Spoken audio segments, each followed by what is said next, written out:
Welcome to the Mobile Home Park Mastery Podcast, where you will learn how to identify, evaluate, negotiate, perform due diligence on, finance, turn around, and operate mobile home parks.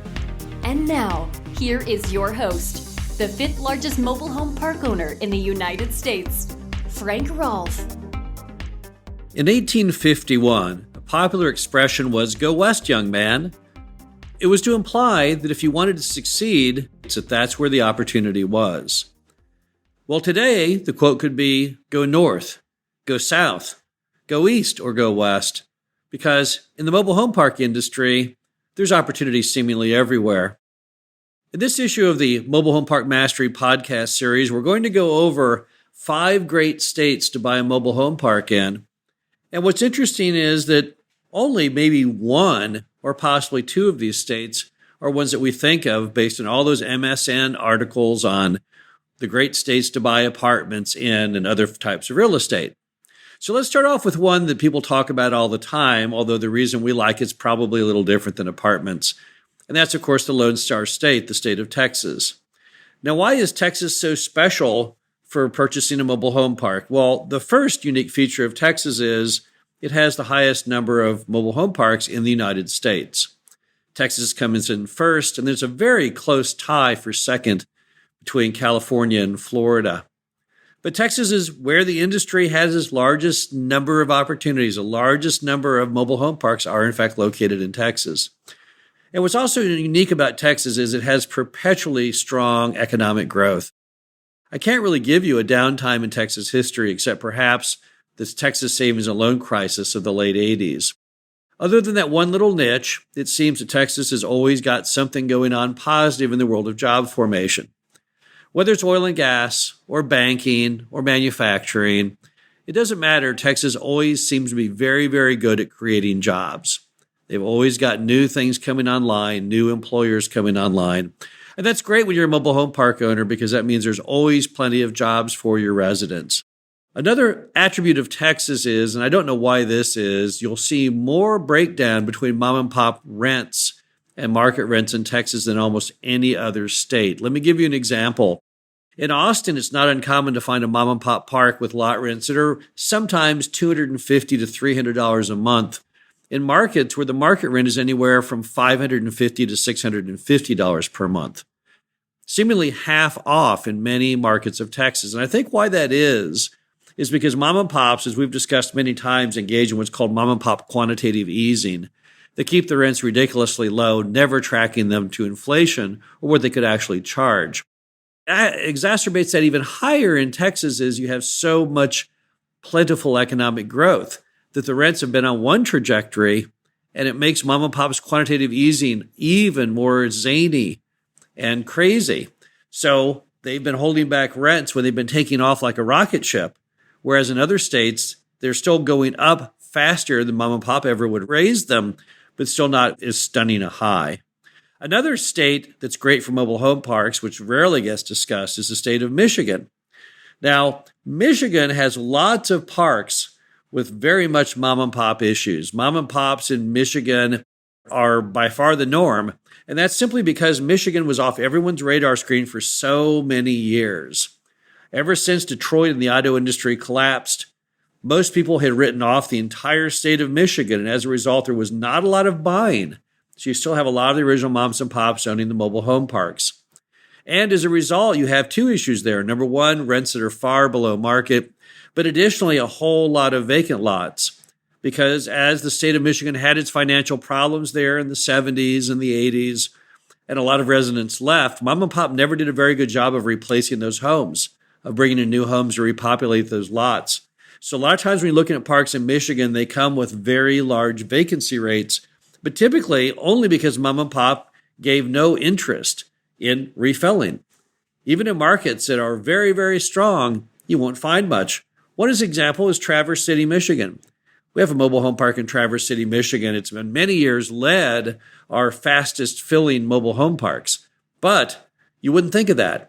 And the only reason it's that way is because the owners of the property just never had any desire to refill the lots. They just didn't know the pieces of how to even do it, or they had no interest in doing it. Michigan also, for many, many years, was completely erroneously stereotyped as being a part of Detroit. Now, Detroit is the largest city of Michigan, but it does not really reflect the economic nature of the state. Throughout the auto recession and the bust in auto manufacturing, the middle and western sides were still very strong indeed. So most people just simply do not really understand the economy of Michigan. And another interesting feature is it has very, very upscale residents in mobile home parks there. I don't know why that is, nor does anyone. But typically in Michigan, you will have the highest levels of collections. You'll have the lowest levels of what we call churn, residents moving out of the homes where you then have to refill those homes. And when they leave, they typically leave their homes in really good condition. Property condition is equally strong in Michigan because the residents have such high pride of ownership, as well as a very high sense of community. I myself would think one reason Michigan is so unique is simply because so many residents of mobile home parks in Michigan seemingly have downsized from regular stick-built dwellings. They've sold their home, they've bought a mobile home, and they've reinvested the leftover money in things that are income producing. So perhaps Michigan, and I don't know this in any way statistically, but perhaps it has one of the highest percentage of residents who are moving to mobile home parks from other forms of housing. Third state that's interesting to discuss is South Carolina. Now, South Carolina typically makes people's radar screen as far as some of the stronger cities like Charleston, but really the entire state has quite a few mobile home park opportunities in it.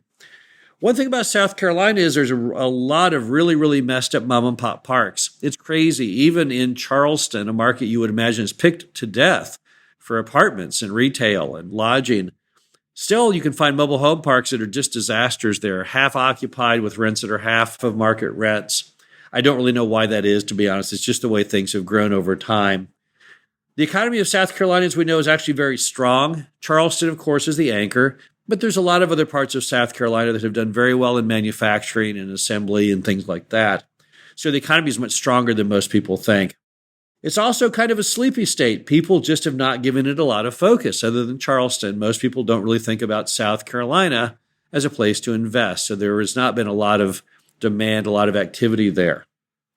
It's also got a lot of strong upside. Charleston has rents that are very far below market, and it's very easy to fill lots there. If you're anywhere near Charleston, all you have to do is pretty much notify the mobile home dealers you have a vacant lot and they will fill you up. And don't forget that roughly 16% of everyone in South Carolina lives in a mobile home. So there's lots of demand and there's a lot of acceptance of the product. Another state that's great for mobile home parks is Iowa. Iowa is very much of a flyover state to some people. They only think of Iowa as a place they simply literally fly over on their way between California or the western states and New York. But Iowa is unique. It has extremely strong economy. Even the more rural areas of Iowa are very strong. I recall that during the Great Recession, when unemployment rates broke 10% nationwide, Iowa was still down in the low 3s and 4s. Why is that? Well, I think agriculture backstops the region very strongly. There's always a lot of decent paying jobs in Iowa that go to agriculture, and most people don't even realize agriculture is there. You'll also see a lot of strong upside in rents in Iowa.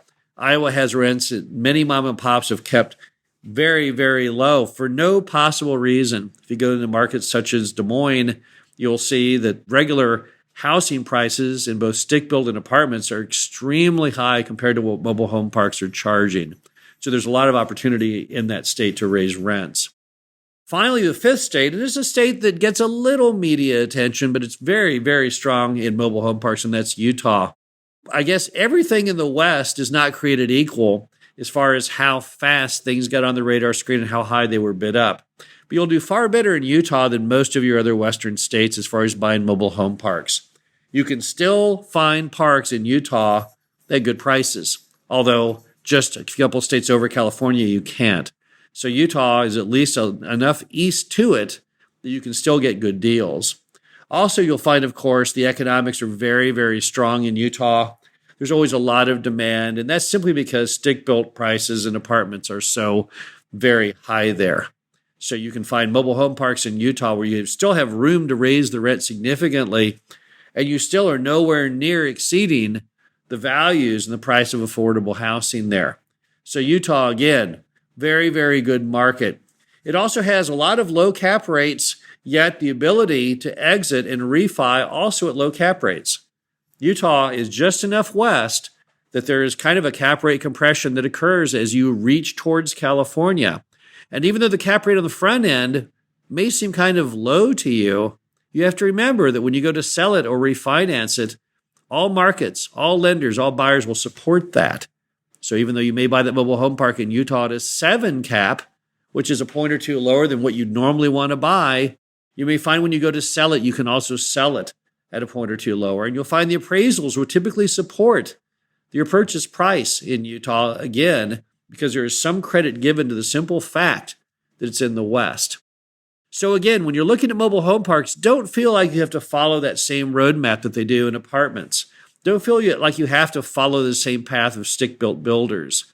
It's simply not the case. Never forget that mobile home parks are unique. They haven't allowed them to be built in about 50 years. So we don't have to go into markets with such insanely strong population growth and job formation that there's enough there to not only cover new construction, but to keep the old filled. We have no new construction. All we have to worry about is keeping those old mobile home parks filled with plenty of residents wanting to come online, bringing in their homes and buying homes there. And that's typically not a problem in these 5 states or many other states. Again, this is Frank Rolfe with the Mobile Home Park Mastery podcast series. Wanted to go over 5 great states to buy a mobile home park in. Of course, there's much more than 5, but thought these would be interesting to discuss because they're seldom on those maps and those stories that you find on MSN and other sites. This is Frank Rolfe. We'll talk to you again soon. Thank you for listening to the Mobile Home Park Mastery Podcast. Be sure to visit us at mhpmastery.com to subscribe to the show, read our show transcriptions, and access all of our great information on mobile home park investing.